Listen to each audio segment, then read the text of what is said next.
It is Wednesday. RawMikeRichards.com. Certainly lots to talk about today. Will Strickland going to come in studio as the nature of the protest? It has been so splintered and shifted that, Dave, I don't even know. So the protest is about exactly what then? Is it patriotism? Is it police brutality? Is it anti-Trump? And does it matter whether you kneel during an anthem? Does it, if you lock arms, if you're now not going out during the playing out the anthem period? Like, there's a point where, in terms of what it's supposed to be and what you're supposed to be doing, I don't know if that's been lost. Because now there's just, to me, confusion and, again, a splintering of that idea. Very confusing. Will Strickland going to come in and tell us, from his perspective, not only being a New Yorker, but someone who went to school in the state of Texas, Houston, Rice University. He's out there now with a fancy... We should just bring him in, too. Should we? Yeah, whatever works. Okay, yeah. And also, we'll talk about what's happening in NCAA, especially with the basketball. Rick Pitino, this could literally be his last hour as head coach at Louisville, which is almost bizarre to think about that, considering what he's almost got away with beforehand. Coaches like Bruce Pearl, who have lived in a kind of weird world.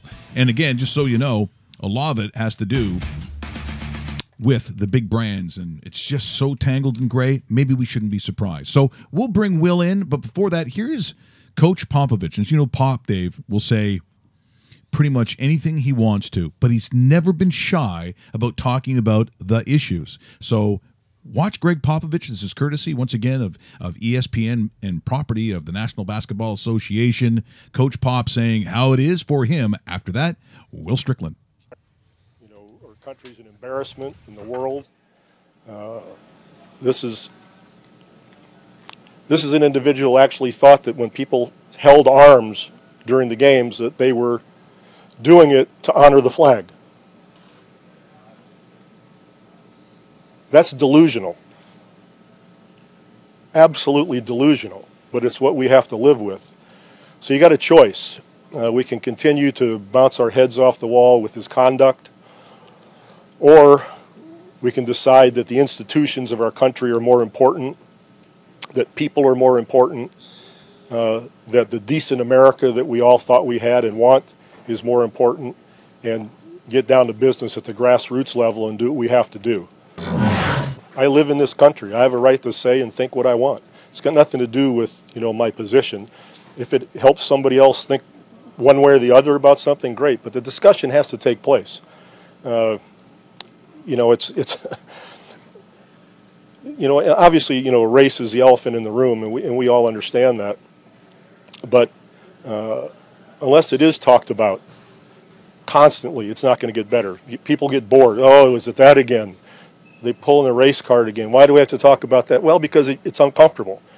And there has to be an uncomfortable element in the discourse for anything to change. Whether it's the LGBT movement or, women's suffrage, race, it doesn't matter. People have to be made to feel uncomfortable, and especially white people, because we're comfortable. We still have no clue of what being born white means.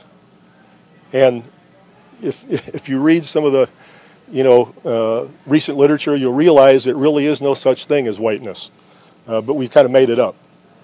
That's not my original thought, but it's true.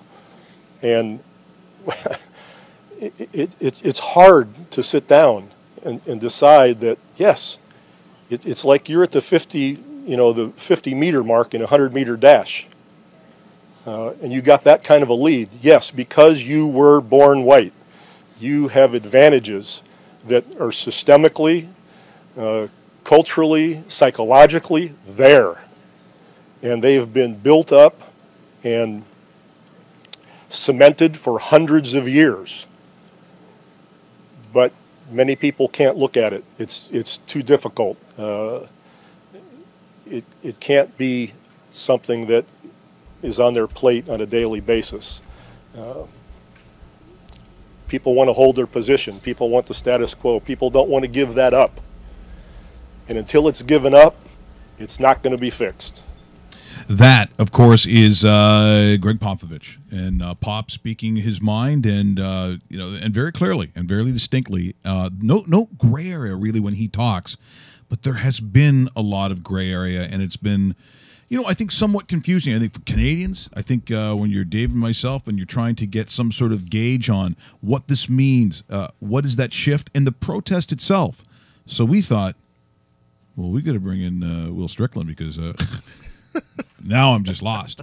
Will Strickland, ladies and gentlemen, in the studio right there. Clap for myself. To help out the standing room only studio audience. Yeah, that's right. That's right. Here, Raw Mike Richards. So now, Will, I'm confused. I kind of had a handle on what Colin Kaepernick and what that was about. Whether people agree with it, don't agree with it, but that in essence is what America is about, that freedom of speech, right, and also to have peaceful protest, which that obviously it was. And then you get to the point now where you could see in the old boys network that was not going to be welcomed on NFL teams. Fast forward, there's Jerry Jones linked in arms taking a knee. And if you're Colin Kaepernick, I'm going, what? That's why people apparently, it got so splintered where people, this isn't patriotic, or it's about patriotism, or it's about the military, or it's about police brutality, or inequalities. And now I'm at the point where I needed to bring you in and please explain to me. Or is it anti-Trump? Right? Or is it just, you throw that into the pile too. Here's everything you just stated is the reason why it's working in the opposite. That confusion and doubt are the agendas for the day as it comes to the White House press corps and Cheddar Cheese Stalin in office there. So you have to look at why everyone has shifted the momentum and shifted the message and tried to change the narrative and control the narrative, by the way, on what this thing is. Obviously, if you're actually paying attention, this is about Colin Kaepernick taking a knee or taking a stand against police brutality and social inequality and inequities for blacks in America, in particular young black men who've been shot down, unarmed black men who were shot down and killed indiscriminately by, bad police. Because it's not about being anti-police, it's not about the flag, but as soon as the media takes a hold of it and they start to say, oh, it's about the flag, it's about this song that's, if you listen to the whole song, the original song, it's a very racist song. If you look at the flag and you understand what the flag is all about, then you know that the very reason that the flag exists is the reason why the very first amendment right is the freedom of free speech and expression. But yet somehow people who are exercising their rights as Americans will tell you that that's something they can do. And the same people who are waving the flag don't even understand why the flag exists. But maybe they do. And maybe you're not considered an American because when Donald Trump calls your mother a bitch and calls the players who were taking the knee at the time, who were all black, sons of bitches, that's not an accident. That's calculated and that's real. So again, let's stay on the cause and not the effect. I think that's how the narrative is being shifted, to the effect. And shout out to Greg Popovich as an aside. And this is what tells you why this thing needs to be continued to be talked about and then actually acted upon. Greg Popovich is a great person. From what you can tell, he's always been very steady, very honest about what he feels. But the great part about, and he talked about it, about being white, is that he can say all of that. Steve Kerr can say all of that. They haven't been once harassed or questioned about their positions. LeBron James will be questioned and harassed about his position. Steph Curry would be harassed and questioned about his position. But Greg Popovich and Steve Kerr, not by any fault of their own, won't be questioned and harassed. That's the America we live in, or we exist around, or whatever the case might be. So let me ask you this, because people should know. So you grew up in New York City, actual New York City. Mm-hmm. From what ages? Well, I mean, I moved around a lot because my father was in the military, blessed the dead. Okay. So, I finished up my high school in Texas. Oh, you did. So Texas was high school in Texas. So because again, very conservative state. Very conservative. Very conservative state. But have you always felt that at any given time during your high school years, during your collegiate years, that because it's something that we don't relate to at all, that you have felt as a black man in America, that at any given moment, it doesn't really matter what you do, that you are suspect? Since birth, I've been indoctrinated by a father who was well aware of the inherently or the socially inherent flaws that, by virtue of my skin tone, I was going to face and deal with. So, and when I say socially inherent, all you have to do is look at the history of America, and you know. So I was prepared, and I was well armed to deal with the world as it unfolded in front of me. Now, do you feel it was a fair influence? Because people say, yeah, so now you've grown up with a bias from a father who's telling you it's not right. How do you it's not a bias. It's the fact of the matter. Like, history is written by the winners. And he used to always tell me that there are two sides to every story. 3, when you include the truth, always seek the truth. So I deal with that part of it. There's always going to be a narrative that's going to be spun. And I think once you have an understanding of history, once you have an understanding of who you are, you can discern between what is real and what's being fed to you as a narrative. And again, utilizing the media and the White House press corps to shift the narrative to not being patriotic, even though the NFL was being paid for patriotism. Millions. Because, millions. 5.4 million since 2011. In 2009, before 2009, the players weren't even, requested or required to be on the field for the anthem. All of a sudden, it became this thing about jingoism and really selling the idea of military. And let's be clear, like military and military or warlike terms have always been utilized with football. Always. The gridiron, sure. the bomb, the blitz. All these things are, so it's a natural tie-in. I get that part. Yeah. And anyone with like half an iota of sense could get that part too. But once they figured out that it can be a marketing tool, much like Jerry Jones taking a knee, because that was gentrified protesting. Yeah, sure. Yeah. When you try to control the narrative in that way, we're going to do it before the anthem to show that we're in unity. But what are you in unity for? That's like somebody apologizing but not knowing why they're apologizing. It's empty calorie apology.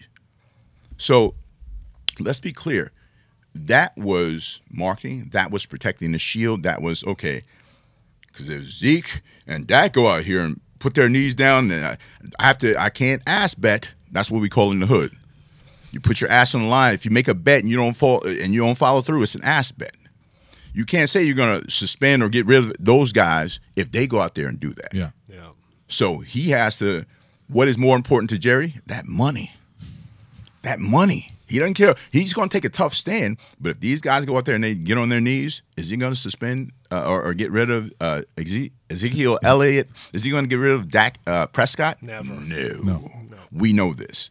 So he goes down. He organizes the protest the way he wants it to go. And these guys follow along. The most tepid, the most milquetoast thing ever.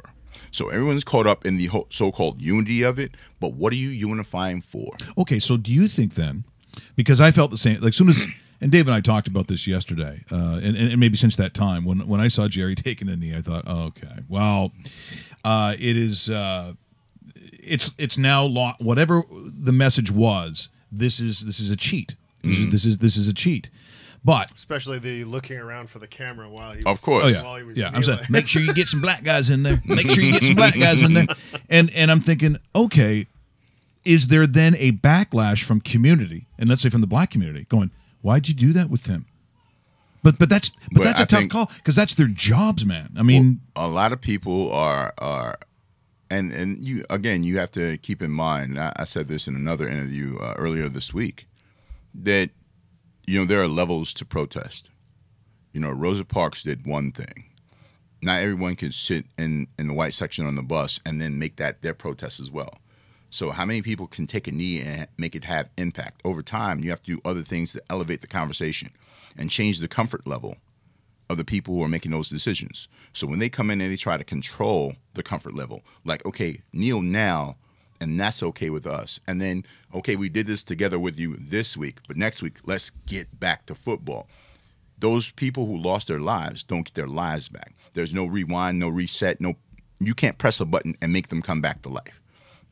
So what you're fighting for is so that, in a way, preventive maintenance. We're trying to stop this from happening again. And until we address that thing in an honest and open way, we'll always have these kind of cursory, kind of I guess, parsley on the plate type of protest that no one eats the parsley on the plate. But it's there. It looks nice, right? But that's not the steak. Or if you're like me, a vegetarian, we don't eat steak. But that's a whole other conversation. What do you mean vegetarian? I thought we were friends. We are. Now I'm protesting that. I got to protest that. You got to. But no, I just think that, people are missing the point on purpose. And you see, there's a big reason, a lot of it, and there are layers. As I said, there are layers to the protest. There are layers to the reactions to the protest, because response requires thought. And when you have these suburbanites who are out here burning their jerseys and tickets and things that they've already paid for, so the NFL gets that money, or the team's already gotten that money. But great, keep burning them, because when you come back, you're going to buy some more. Yeah. But a good part of that, especially from the male burners and these bonfires, is that they have an issue with not having had the ability to earn that kind of money that these young black guys are earning. And people can dismiss that all they want. It's a huge part. I can show you a bunch of videos where guys are saying, I wish I had that athletic talent, but I just couldn't do it. I wish I could be in the NFL. I just didn't have the athletic talent. That, in a way, and we've been calling that sports penis envy in conversations we've been having. Like, that is like a great part of this testosterone-driven, let's burn our property thing, because these athletes are not doing what we say. And this fallacy that somehow the players are owned by the fans is an absurdity. It is. And I think that when you spend more time looking at this idea that it's about the flag and disrespecting the song and the flag, as opposed to looking at the problem in itself, it's like Chris Rock said, more people are upset that people are speaking about racism than they are about racism itself. This is the same issue when we're dealing with an uncomfortable topic for a lot of people, because, one, they don't feel like, hey, I'm not racist. I didn't do anything, so I don't have a responsibility. And then Greg Popovich brought it up about being white. Inherently, you have a privilege that you probably don't even understand 90% of the time. Yeah. And in Canada, I think it's even more magnified, because we don't have that association with it's not, there's not prejudice, not racism in this country. I mean, we're not naive. That would be a stupid statement. But for the most part, because of how this country was built, if we did see, and I know in my town, if I did see someone that was black or Indian, they came here to sometimes escape what they came through. So if they came to escape slavery that many years ago, they've grown up where we don't have a disrespectful feeling like somehow they were less than us, because we didn't have slavery here. It wasn't really necessarily immediately associated with being less than us. I'm from a small town. People would come in, as I said, whether they're black, it almost didn't have a relevance to me. And I think that, I'm speaking from a small town as well, not Toronto, because I'm sure someone from Toronto would say, okay, well, you didn't grow up black in Toronto, because if I'm black in Toronto, I did grow up with that. So it's really spread out in a country where hardly anyone lives here. And if we're talking about urban centers, well, you're talking about Toronto. They're not going to have that kind of issue in a lot of the other cities. We're talking about Toronto itself. And so therefore, we think that we kind of, as Canadians, there's this, and to me it's a little bit of an arrogance. But we get a pass, right? Like Canadians get a pass. The white Canadian gets a pass. Well, that's, again, going back to your statement about not dealing with racism as a real thing. Now, the one thing that I've never asked you, because we don't see enough, and I know you're traveling around, and we'll talk about what you're doing at it's the Big Ten, right? You can talk let's stay on this. I'm really. But I'm saying that you're in town. Yeah. There's this weird feeling sometimes that people get when Black Lives Matter comes up. And a lot of the statements would be, and someone like myself, when it seems there are certain things that get hijacked. And I'm like, okay, are we okay with the way that they do their business? Or the side that says, you know, I think what they stand for is racist, but on the other side.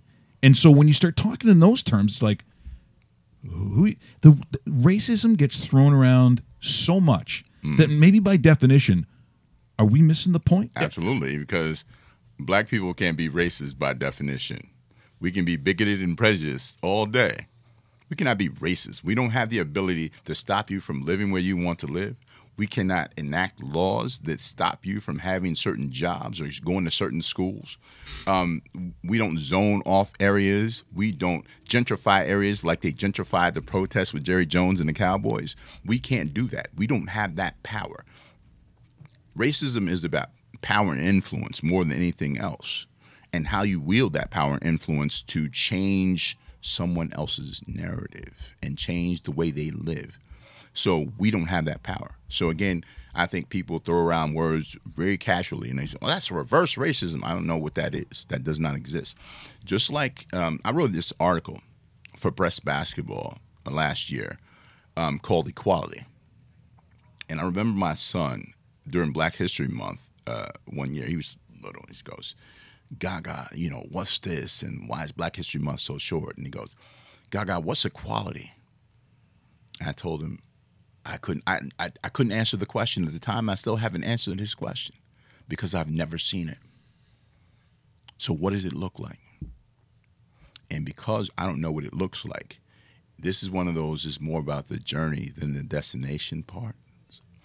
And the journey has been very, very rocky. And again, I don't know why I'm quoting Chris Rock so much this morning. I like Chris Rock. But yeah, I mean, it's He's something. smart. You know what? Something he said that really stuck out to me. He goes, "You know what?" And I generally don't like to speak for all black people because I can't do that. But you know what we really want? To be able to suck as much as white people and it'd be okay. Like we want to mess up and get our jobs back, or go on to another job just as great as the job we just left. We want to be able to mess up and it be okay. That's not the case, because there's the margin for error for being black, especially in North America, is very, very thin and very, very small. And it's odd as that sounds to say, you know, we just want to be able to. Yeah, I get that. That would be the closest thing to equality, to be able to be Donald Trump and not have any political capital whatsoever as far as being a politician or any experience and becoming the most powerful person on the planet who spends a lot of time like a 10th grader in high school having Twitter battles with different people and having his press corps saying Donald Trump is winning the cultural war. And somebody's pointing nuclear weapons at allies across the China Sea. Okay, we get it. You have your priorities in order, sir. And I'm not going to spend a whole lot of time on the president because it's not about him. But this weekend was more of a reaction to Donald Trump. These same same protests that should have happened after Colin Kaepernick, his brothers, should stand up and say, okay, I have to make consideration. I understand that guys have their jobs on the line in the NFL, and the PA there have negotiated this crazy CBA where, you know, the owners can cut you without cause. If you cough or fart during film session and they want to cut you, they can, and there's no repercussion for them to do that. So Jerry Jones can cut you if he wanted to. However, you know, to ask someone to risk their livelihood to stand up for something, it's a tough thing to do. I understand that. But sometimes things are bigger than money. And Colin Kaepernick, which I love, has not uttered one public word since, because this is his work. And the more we talk about it, the more we start to talk about what is next and how the levels of this protest will hopefully change. You see DirecTV is giving refunds back. You start to hit people in the pockets. They start to get serious. That's why you saw the owners on the field, the owners who were giving money to Donald Trump for his inauguration. Yeah, there was 8 of them. In arms, Yep. holding arm, like, hey, I'm about my money. You can't tell me what to do. So you brought up a point earlier that response requires thought. mm-hmm. If you're part of the NFL head office this week, considering there's a game in about 36 hours, And I know this protest at many different levels is going to take some time before everything gets worked out, if it ever does get worked out, which I'm not confident it will. How are you advising the NFL head office right now to handle another weekend of 16 games coming up and trying to stop, if they can, I don't know if that's the right word, of what happened in the previous week? They shouldn't try to stop it. But again, they also have a commitment to the Shield. And their corporate sponsorship, which seems to be greater than anything else. Apparently, it is. You know, their words, not ours, without them saying it. Yeah. But I don't think they can. If they utilize the word "stop," then they really, because if on Sunday or even on Thursday, if the two teams just don't show up, on Sunday, if all the teams don't show up, on next Monday, the teams don't show up, it stops being about a conversation. And then will there be real change that comes about? And initially, it'll be all about finance, because people will think about the money they're losing, and we can't cut all these players. And the NFL, the ratings are already down. We can't go to scab players. Correct. That's not going to. We put an inferior product on the field. People are not going to be satisfied with that. Who won't protest? They're not going to be satisfied with that.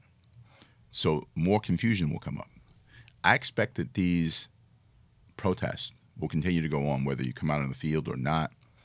And all this stuff about Donald Trump and everyone following that. It's odd how the players have the impetus is on the players to stop doing what they're doing, as opposed to, why don't we address the issue at hand? Why is Colin Kaepernick, a highly qualified quarterback who took a team to the Super Bowl a couple of years ago, he doesn't even have an opportunity to play in the NFL because he made a very quiet and respectful statement. He didn't disrespect the NFL. He wasn't boisterous about it. He wasn't running around the field. And people want to tell you how to protest. And because you make this gesture, somehow you've been castigated and shown in a light of being disrespectful to the country, a country that in a lot of ways didn't have a lot of respect for you in the first place, unless you're playing football and running the end zone. Right? Well, and let's talk about some of those things that you just mentioned. So when you talk about ultimate power, and we've been through years historically where black leaders have tried various things to get their point across, to explain to the country that they have ended up in, ended up in. About, at this point, we're we right, are American. Now, but I'm saying, if I go back to Dr. King and really, when you talk about slavery and the way that at that point, I certainly would say African Americans, you weren't those generations weren't that far back when you think about it. I mean, slavery is not this ancient thing that happened 500 years ago. In some of those places in the southern states, it's not. Rosa Parks was not that long ago. And so if we're looking at the different ways, and this is really how I look at things. And the great Dr. King, and even though Malcolm X, his approach was a little bit different, he still had sacrificed his life to try to show, in the dignity of where he felt the black man should be. And all these different attempts, it will be strange if in a game, and it's this weekend, where it was decided that nobody's going to play the game of football, that conceivably might be the biggest blow to moving forward that we've seen in the United States since its infancy. Is that possible, what you talked about? Or is that just I don't want to say pie in the sky, but honestly, if I really want to have the hammer in this and true leverage where the world actually stops, not playing on Sunday just might be that thing. There has to be a buy-in from those top players in the NFL. You see LeBron, you see Steph Curry, you see these guys speaking outwardly and saying what they want to say. And I think John Wall, during media day for the Wizards, said something about Tom Brady and Aaron Rodgers. If those guys step up, you see Drew Brees is really against it. You see John Elway, from an ownership standpoint, is like he's totally against it. And wants the players to say what they want to say. He feels like, okay, you had your weekend. Let's get back to football a little bit. Well, what does that mean, John? That's disrespectful to these young people and what they're believing and what they're dealing with on a day-to-day basis. But again, to ask someone to stop this and have the whole team do it. Like, you couldn't even get the whole team to take knees during this weekend. So to ask them to just entirely not even show up for the game, you're not going to get that. Because you can't cut the league. See, that's the power that they have. And when you, because I never really, I'll be honest, after Colin Kaepernick, when he first did that, and we had this whole conversation, I said, if I was Colin Kaepernick and I was close to either my people, I always say quote unquote people, maybe it's a father, maybe it's a brother, maybe it's a best friend, and say, okay, I get what you're going to do. I get what you're going to do. Do you realize if you keep doing it, there is a possibility in this old boys club, white boys club, that they may not want to see you on the field again. The only way this works for you is if you go out and score like 4 or 5 touchdowns every game, that you would be almost literally uncuttable. And so when it kind of goes away, it fades away, the old boys kind of win. It's their sandbox. They win. You're out. It doesn't really matter why. It's just once you're out, you're out. And now we've got to this point and fanned by almost the President of the United States because he shoots from the hip and doesn't think what he's saying. Oh, no. Let's be clear. Do you think it's calculated? Let's be clear. It's one thing to be crazy. It's another more dangerous thing to be that calculated. And he is definitely calculated. Do you think he's calculated? Because Absolutely. sometimes he comes across as he's renegade this. Like, guarantee first you. I like your jersey. You know what? Now I don't like your jersey. I'm going to tell you why. I like this. I don't like this. Where am I going? Which way's left? Do you know what I mean? That's what he comes across as sometimes. A standing president who is speaking like that, who found very nice people during the Charlottesville, Virginia tiki party. Yeah. Could find sons of bitches in a state that doesn't have a pro team. Well, they do have a pro team, the University of Alabama. We won't go there. Yeah. We know what you're meaning. He's in Alabama, of all places. I mean, the cultural significance of Alabama in the history of the United States. Sure. Donald Trump knows exactly where he was, and he's at a rally. Some people might put another word in front of rally. Yeah. He's at a rally, supposedly for the senator down there who's running for office. Okay. Yeah. Donald Trump, the president of the United States, is going to endorse this one guy in this state, a crazy football state. The highest paid state employee is Nick Saban. Doesn't bring up Alabama football once, but he knows who he's speaking to. So to infer that somehow Donald Trump is crazy or is off the hinge, this is very calculated. And I think the most dangerous thing is to think he's just like doing whatever he wants to do. Right. He understands what he's doing, and his team understands what he's doing, and this is very calculated. So that he spends more time fighting with Steph Curry and disinviting people and to the White House and whatever. This is a real thing. When he's speaking in Alabama, he's saying, the same thing when he said there was a time we would just hurt them, just punch him in the face when he's running for president. He knew exactly who he's speaking to. He's speaking to his core. He's speaking to his base. He's speaking to people who feel like these, when we're talking about privilege, these privileged black athletes, they have the privilege. They're disrespecting the privilege. No, they didn't do any work to get it. They were just black and they were there and they could play football, right? They didn't do any work to get there. But somehow they've been privileged to play a sport and make millions of dollars playing this sport. He knows exactly who he's speaking to. He's speaking to that guy who makes $40,000 a year and has 4 kids and has to figure out how he can eat every week, or he's going to Walmart every other day because he can't afford to go to this store. He can't take his kids on a vacation or whatever the case might be. He's speaking to that guy who feels frustrated that these guys, why are you're disrespecting this country, and this country is great, and oh yeah, I know that, the black veterans, because there are black veterans too, could come back to America and fight after they fought for our freedoms and then not have freedom at home. Oh, ironic, or just America. But he knows exactly who he's speaking to. And I think to dismiss Donald Trump as just crazy, it's an error. And don't do that. I think again, we call it investigate then authenticate. And a lot of times we react because we're emotional instead of responding by looking at what is actually going on and why it's going on and how we spend a lot of time missing the point and looking at the effect and not looking at the cause. We're in conversation with Will Strickland here on rawmikerichards.com, both on the website. Hopefully you have subscribed to the YouTube channel, the little red bar that comes up there. You want to click on that, subscribe to it. Great conversation with our good friend Will Strickland. Deep, pretty deep. Yeah. And the thing is, so what we always want to do is we want to have resolve. You go to a movie, you watch a TV series for and you put your time in 7 years. When that final season's on, you're like, boy, you better wrap this thing up nice, because that's what we like as people. We need to see that the ending and we in the sunset and everyone's clapping. So can we get to that? And what is that? What is the happy ending? What is it? You want the PC answer or the real answer? So I want the real answer. It's Raw Mike Richards. You let it go. Okay, well, the PC answer is yes, we want the utopia that we all dream about.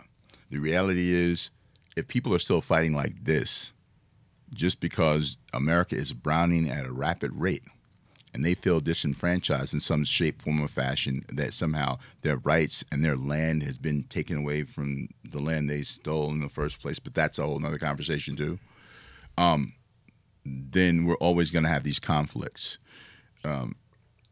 What tomorrow may bring, I don't know. I would hope that there is some progress, and at least the conversation, and at least looking at, okay, it's not even about Colin Kaepernick getting a job back. I think that in history, especially within sports, you've always seen certain players who are willing to sacrifice their livelihoods so that other people could have an opportunity. Whether you talk about a guy like Kirk Flood, you talk about John Carlos and Tommy Smith, you talk about, Colin Kaepernick, you talk about there's a guy, Abner Haynes, from the AFL days, where they actually boycotted playing in New Orleans and ended up having to play in Houston.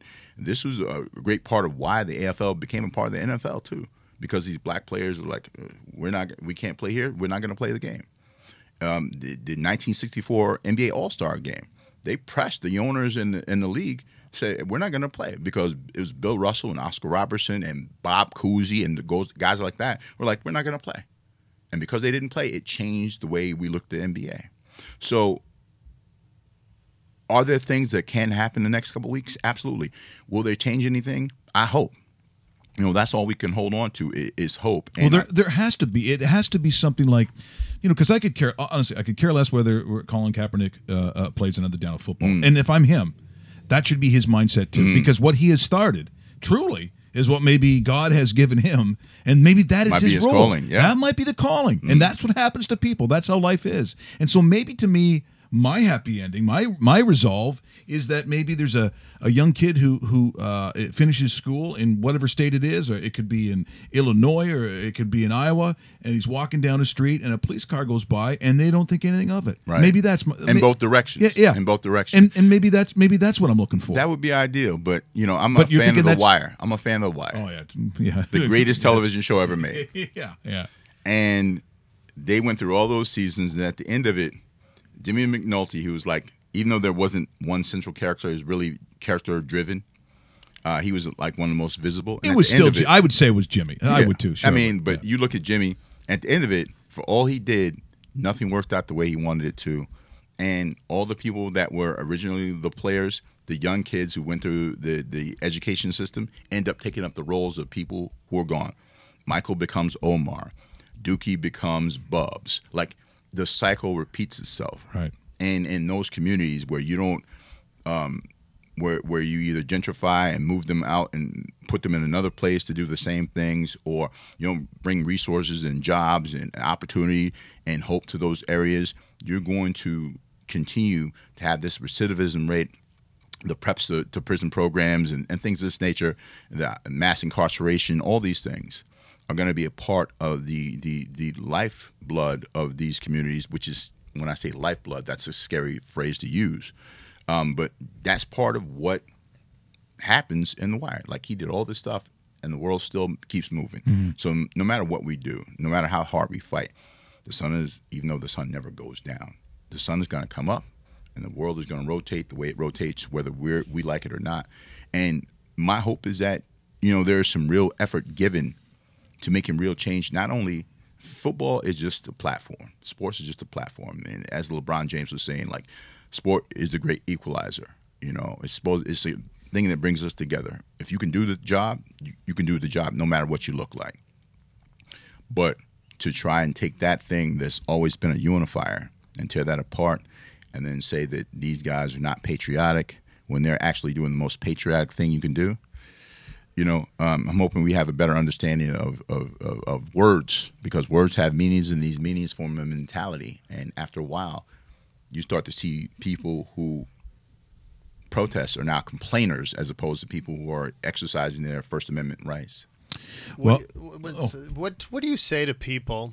Because you know, you throw out different things and scenarios and ideas, but what do you say to people that sit there and say, you know what, the national anthem itself shouldn't be played at professional sports games? I understand if you're representing the United States at an international event, you're having a world championship, an Olympic Games, something of that nature. I understand the Canadian national anthem, the U.S., whatever country's involved. But here, you know, closer to home, when you know there's NFL teams, NBA teams, NHL teams coming up next week, should anthems be part of professional sport? I know it's not really the protest question, but no. I mean, one way I don't care one way or the other. I mean, I think it's kind of cool, you know, that it's definitely heritage. Right? You know, there's a heritage thing to it, but then does it disrespect all the other players, like in the NHL, exactly, who are from all these other places? You don't play their national anthem. You could say that about baseball too. Exactly, you could all day. So again, we're going to be. It's really a subjective thing. I don't mind the anthem being played. You know, I have no issue with that. And 90% of the people who are crying about these players, whether they're standing or sitting on the couch, tweeting that they're not standing up. True. So again, going to the washroom, the hypocrisy is wild. And I want to say something real quick about Donald Trump before I don't know if we have time to talk about Ricky Three Stacks right now. Rick Pitino. Oh no, we're going to talk about that too. Yeah, no, because that's a huge story. It's a massive story. Yeah, it is. But when Donald Trump was calling for the NFL and these owners to get rid of players, do you realize that's a federal?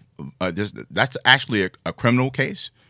That is a violation of Federal Code US 227, where no federal official can try to influence hiring or firing practices of a private business.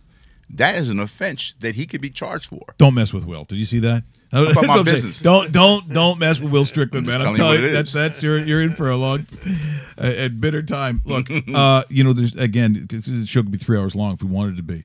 And for those that aren't aware of what's happening south of the border with the FBI investigating schools like Oklahoma State, and of course the big name that's going to come up is going to be Rick Pitino. He may not be the coach at the end of the day. Louisville might be Rick Pitino less, but when you start talking about NCAA rules, that's one thing, but now we're basically seriously talking about them up on charges. I mean, guys could be doing some time, and it's all tied in to what I've always believed, which is when you have a massive entity like the NCAA, when you have these massive schools who make so much money, and by the way, it's billions.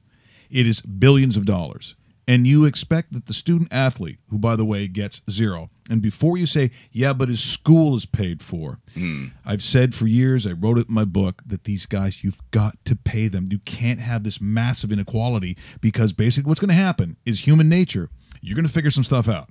And so who figured stuff out? Well, everyone's a brand now. So you got to have a brand. You got to be Adidas. You got to be Under Armour. You got to be Nike. And at some point with these kids, you're going to get shady rogue agents. You're going to get rogue runners for the brand companies.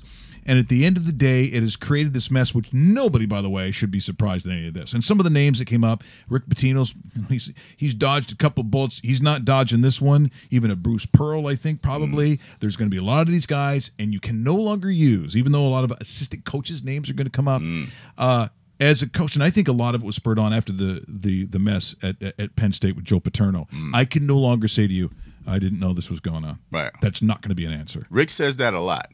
Rick says that a lot. He's had to say that a lot. When you had the prostitutes. I didn't know she was going to write a book.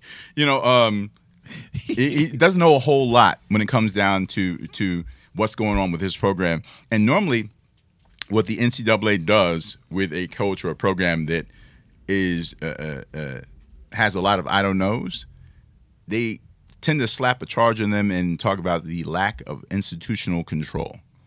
And where there's fire in college basketball, generally in the past 10, 15 years, there's Rick Pitino. And I mean, 1 + 1 will equal 2 in this case. He can say he doesn't know anything, but there's too many incidents that come up with him and his program and people that he supposedly doesn't know what they're doing behind his back, but he does. And this is the kill shot for Rick Pitino. But, you know, will they get the death sentence, do you think? They will, and Rick Pitino will get his golden parachute and walk away. Yeah, he'll be fine. He'll be fine because he's the Teflon hoopston. Yeah. He will skate the charge. You know, he's not going to get charged. You know, he didn't know. Of course, the assistants are going to have to fall on the sword, including the rifleman Chuck Person from Alabama. That's my guy. Team, he's part of that. Okay, you know, so you know, Rick Pitino is pretty much done. You think about the prostitutes and the student dorm, or you know, the thing where he paid a woman for sex and tried to have her have an abortion, and she tried to extort him. Like, I mean, at what point does it end? I know we say that kind of stuff goes on with Russell like every week. Russell, you got to be better, man. Yeah. You got to be better, man. You got to be better, bro. And let's also be clear. I mean, Rick Pitino is going to be the poster boy for this, and I understand every ounce of that. But NCAA basketball, just the NCAA in general. Yeah, there's an awareness that they all have, because at some point. And it's funny listening to some of the coaches south of the border talking about this, you know, saying that, do I need to turn to my assistant coaches and go, so what do I need to know? What do I need? Because you're going to see a weird vacuuming job around these schools in the next 48 hours. Like, is he part of the program or is he a runner? No, get off. Get these guys out of here. I don't think it's going to save them in this case. No. I don't think it will. But for the first time, most seriously, I hope that the NCAA looks at really what should have been done years ago. That list of infractions is ridiculous. The little games that go on, and look, the Jim Boeheims of the world. I mean, there's going to be a lot of coaches. They're going to have to sit there and go, what do we have going on with us? Because I would say, what do you think the percentage is of technically dirty stuff by school? 90? In any program, yeah, right. And I think that, again, the way the NCAA is set up, it doesn't matter what they do at the university level. They're still going to make $1 billion just, you know, getting Ameritrade as a partner or Mercedes-Benz as a partner. The road to Atlanta to play in the, like, come on. Really? They just built the stadium there. We need to get that money from Mercedes-Benz. Whatever we need to do, we'll fight the scandals as long as we get our money. And I think with everything, you know. So what's going to happen with this? Is there going to be an actual cleansing, do you think? Rick Pitino's going to have to take that kill shot. Yeah. He's going to have to take it. It's too much around him. The school will have to do that. It won't be the NCAA. If the school has a preemptive strike and they get Rick Pitino first, the NCAA, I think the thinking may be that the NCAA will be a little bit more lenient on them. But, again, this is one of those cases where it's just one time too many at the same school and the same guy time and time again. So the program may suffer. And I'm saying to myself, what in the name of Denny Crum is going on in Louisville? Shout out to Daryl Griffith. Yeah. Those old guys. I mean, I feel sad for the players. But again, you talked about how because they don't get $1, like I could see parents going, okay, well, I'll take, you know, $100,000 there and we'll kick back. It's a lot of kickbacks and everything. It's really ridiculous. It's blue chip. Yeah, you know, it is blue chip. I remember that movie. Yeah, of course. It's like, remember the Dion Boudreau and Ricky Rowe and I remember those guys. Ricky's saying and going to, because I love the opening scene with Nick Nolte, right? Yeah, and he's coming in. He's taking he takes the water. He takes the uniform. He goes, "You guys don't deserve goddamn uniforms. Take the uniform." He goes, "You're not getting any fucking water. You're not getting any." And he goes, "Jesus Christ!" Guy sits down after the movie, goes, "You're the shittiest team I've ever coached. Right? You break my heart every day." Yeah. And he goes on and on because it was supposed to be kind of a Bobby Knight kind of thing. Yeah. Right. So but the thing is that I thought was really interesting because there's really been no movie. That was like 30 years ago. Shaq was in it, obviously. And so Penny Hardaway. Yeah, Penny Hardaway. You look at it, and there really has been a movie done that was like that addresses kind of what we're talking about today. And was it Ricky Rowe, the big farm boy? And he says, went to Indiana. Yeah. Dad needed a tractor. Needs a tractor. $100,000. Oh, he was very honest about what he wanted. Yeah, $100,000 in the duffel bag. Blah blah blah. I'm thinking, and all this stuff comes out. I'm like, this is blue chip, is what this is. These guys have been schooled, and now when you see guys going directly from high school to pros, they're not doing that anymore. You have to have that 1 year out now. But like you think about those guys being approached, $90 million to LeBron, driving a Hummer when he's in high school, H2.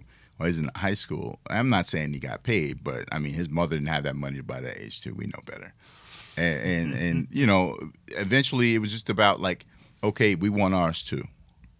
And there's so many people that get busted for, violations, and they still keep their jobs. And it goes back to Chris Rock again. Everybody wants their piece. And I get that. But in this case, it's really going to be like we're going to have a couple of years where there's going to be a lot of scrutiny because now you got the federal government involved to that degree. Yeah. I mean, they've been involved before. But this is to me, this is serious stuff. This is like a bigger thing. It's more widespread because, apparently all these guys are working together. And it's ironic they bring up Adidas in the conversation. Adidas is actually listed in there. Yeah, yes. And Adidas just re-upped with Kansas, one of their biggest programs, for until I think 2031.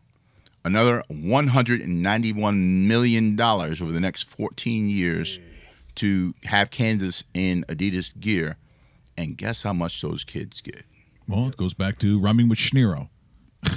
It's just, you just can't, in this day and age, and look, I've always thought it was crazy that they did. That's why I wrote it in my book. What was that, 3 years ago I wrote that. And look, I'm no genius about that kind of stuff. Anyone's been a part of it. You were part of at Rice University.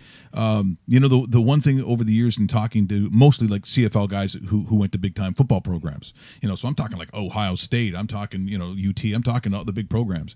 I said, what do you remember the most about all those years spending? He goes, honestly, a lot of the guys, white and black, just being hungry all the time. They're just hungry all the time, and you will do anything.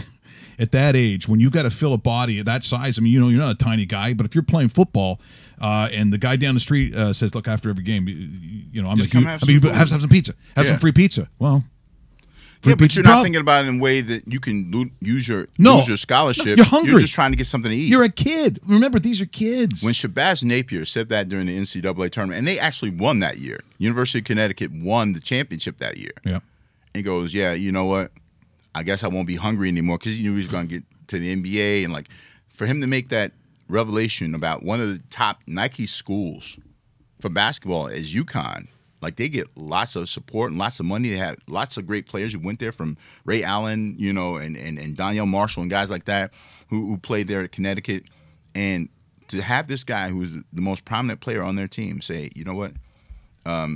I went to bed hungry last night." Hungry. That's a sad statement on the nature of how this thing is set up, and how, because back in, I think it was the 50s, and I think Walter Byers was the head of the NCAA at the time, they changed the language so they wouldn't have to pay the students if they got injured, and they started calling them student athletes because you didn't want to pay workers' compensation. You know what Isaiah Thomas? I mean Isaiah Thomas. I'm talking about, as I would say, my generation's Isaiah Thomas, the one, the smiling assassin. Isaiah Lord Thomas. Yeah, he sat there, and that was another great. I thoroughly enjoyed that time because he was just talking, and I said, "So, what does the NCAA not understand?" He goes, "They don't know poor. They don't understand poor. They don't understand poor." And to this day, that's what this says to me. It's still about that thing. So as we start talking about the protests, when we talk about how things got to change, I mean, I said on Twitter one time, I said, the thing about watching these shows, Dave, that you see on the channel where they have these documentaries on what it was like in the 60s and the 70s, and they take different looks of aspect, and you think, look at that turmoil, look at the protests, look at the social injustice. I said, well, you're living it right now as much as you've ever seen it. And now with North Korea talking about the possibility of launch, like what we were watching as this interesting documentary on a piece of our history, that history is living it now. Our reality. Is our reality. And I'm thinking for you, when you talked about the different places, when you're an Army brat, you live everywhere. You see a lot of stuff in a lot of towns.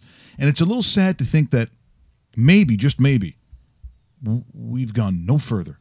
We have not evolved at all. That's a very real and plausible position to have. I think that, having a couple more athletes with a couple more $1 million doesn't mean that real change has been made on a grassroots level, from a community level, where more people have access to quality education, quality jobs, and ability to make a living. Like, a lot of people are living check to check if they get checks, and it's harder for now a family to stay together because you have to have both parents working now, and they're working to the bone where they can't spend any time with the kids. The kids go, untended to, whatever the case might be. The difference between the haves and the have-nots is so much greater today, even though we have more access to things and we have this technology that actually is more. It actually is more. What's the word I want to use here? I don't want to say divisive. I think it's more like we're actually more apart than we are together. This social media and everything is supposed to bring us together, but I agree. I think it's had the opposite effect. Yeah, we're so more many splintered. Porty gangsters and I-thugs and e-gangsters out here who hide behind a keyboard. We don't talk face to face. We don't interact in a way that is effective, and hopefully we have that opportunity. Not only with everything that's going on with the NFL protests and with police brutality and the social inequalities that we face in North America, for sure, as Black people, as people in general. I think just having that, first you have to have effective dialogue. To have conversation is one thing. To have effective conversation is something totally different. And I think people have to understand the difference in those two. Like, you and I and Dave, we could be arguing. We're communicating. It's just not all that effective. Right. But when we have effective dialogue, and dialogue is the key word. Yeah. Dialogue is the key word, and that's what Twitter has killed. I hope it exists, though, man, because it doesn't seem like it's going in that direction. Yeah, it's tough. It's tough. Sit down and talk. Yeah, it's tough. I mean, at a certain point, people want to stop talking and start doing. Yeah. And if they start doing it in a different direction, that's a problem as well. Because if you end up fighting a war on multiple fronts, ask Hitler how that worked for him. Trying to go east and west. When he went into Russia, that was the end of it. Yeah. So, fighting a war on multiple fronts is a really tough thing, and I think that if America doesn't get it together, they will be fighting a war on multiple fronts, and it's going to be tough. Will, thanks so much for coming in today. Look, I knew the show was going to be interesting, and I knew we could literally do this more often, and I hope we do. Look, we have a lot of fun. We shoot the shit all the time. There's crazy stuff. We do, the impressions. Dave and I do all that stuff, but the ability in the years that we've been in this business that I've come across someone like yourself, that's the gift. That's the best part of being in broadcast that, quite frankly, all the broadcasters have missed. Because I'm sure today you're going to hear a lot about preseason hockey, which is fine. You're going to talk a little bit of time on an aspect of protest from a bunch of white guys like yourselves who live where we probably even saw a black guy, in our first 20 years of our lives. And I said, when we get to this point, and all of a sudden we meet this intelligent guy who's very active in his community and in communities, period. So it's not like he's a social activist, but only on the black side of the fence. Yeah. That would be not true. Background in music, growing up in New York, spending high school in Texas, going to Rice University, playing collegiate basketball at the highest level. These are the kinds of things that spur conversations at its genesis, at its start. But just look at all the places that it went to today. To me, this is one of the reasons why I love this format, Will. I love it too. Why it's great to have you in here. Appreciate you having me. The only thing I'm upset about, is that you didn't get to diss Bill Belichick, because that's my guy. No, because we're going to do the Bill Belichick comedy hour, but we'll do it tomorrow. Okay. Yeah, you have to watch that one. The only thing that's really almost deflating for me is this whole vegetarian talk. Well, we have to have a conversation about that. You learn things about friends all the time. You do, right? and you didn't know that. Well, the grilling of meats that I it's do. almost 2 years now, and I feel a whole lot better. Oh, it's a couple of years. Yeah, because in Texas, there's no way you're not having barbecue. No. I mean, that's the tough. 4 basic food groups are like sausage, ham, bacon, and steak. And steak. Yeah. So that's on the menu when you go to school. Like have a steak shake, like whatever, right? Well, I went to Oklahoma and they said, "Y'all want a loose meat sandwich?" Oh, you're right. Loose meat. Oh, my favorite thing about Texas, I go into the Waffle House, or we call it the Waffle House, but in Texas it is the Waffle House. Oh yeah, right. It's right next to the church house, not church house, in the school house. Okay, in the Waffle House, I needed to use the internet, and I was trying to find a place that had Wi-Fi.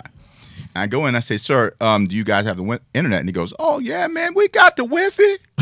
I'm like, "Pardon me, sir?" Yeah, the Wi-Fi. Yeah, we got the Wi-Fi. So Texas is a very different place. Yeah, it is. And before we go, can I send a shout out to George LaRocque and the tone deafness of the NHL? That is that's the camera. That's right a there. guy we're actually That's the trying to camera. get on the show. Yes. Shout out to George LaRocque, who everybody thought you were just an enforcer, for bringing up the tone deafness of the NHL, making their announcement that the Penguins would go to the White House during this whole hullabaloo. I want to use that word for a long time. Well, the first time it came from a black guy. I know, right? I want to use it. I want to feel a part. This is unifying. Yes, so this whole thing that's going on with Donald Trump and him barking at the NFL players to make that decision when they made that decision, I thought showed the greatest of tone deafness about the situation, circumstance, and the temperature of the time. Correct. So they could have done that quietly, or like I don't know who's advising them, but again, this only makes like this fight even more heightened. And I know that people are not going, "Oh, the NHL, we don't care about that," but it all matters, right? And that if these athletes are saying, well, you know, on the cover of the most recent Sports Illustrated, where it says, you know, Sports United, not a nation divided, or whatever the case might be, and there's no Colin Kaepernick on the cover. There's a reason for that, and there's a reason for the tone deafness of the NHL, who's, you know, the culture is to keep your head down, keep your nose clean, and just play hockey. I get it, but this is bigger than hockey. It's bigger than sports, and hopefully you guys get the clue and get the message sooner than later. That, by the way, will be a promo we're going to send George LaRocque. right to George. We're going to get around. One of the more interesting guys you'll ever talk to. Yeah. And what I also think is the gentle, and I'll use the word zen again, nature to his spiritual center. I'm telling you, spend time with George. You come out, you Is feel. he a vegetarian too? You know what? I really want to know now. See, Will's ruined it for me. Thanks so much for coming in. Of course, that is the amazing Will Strickland. I knew this would be a great show. I was looking forward to it all week, as you know. Tomorrow, more excitement, and we'll have the Bill Belichick Comedy Corner. If you haven't seen it, he's very funny. His stand-up routine. Oh yeah, I'm sure he's very, very. What's the guy who looked like Larry Fine from the Three Stooges? Stephen Wright with the hair. Right, yeah. Very monotone comedian. That's Bill actually, Belichick. You're right. Yeah, Reservoir Dogs. I think he was on too. So, Yeah. Also, Cammy Granado, NHL Hall of Famer, will be on. That was a call I just had to take. I'm so sorry. Beautiful. See you tomorrow. Okay. Bye bye.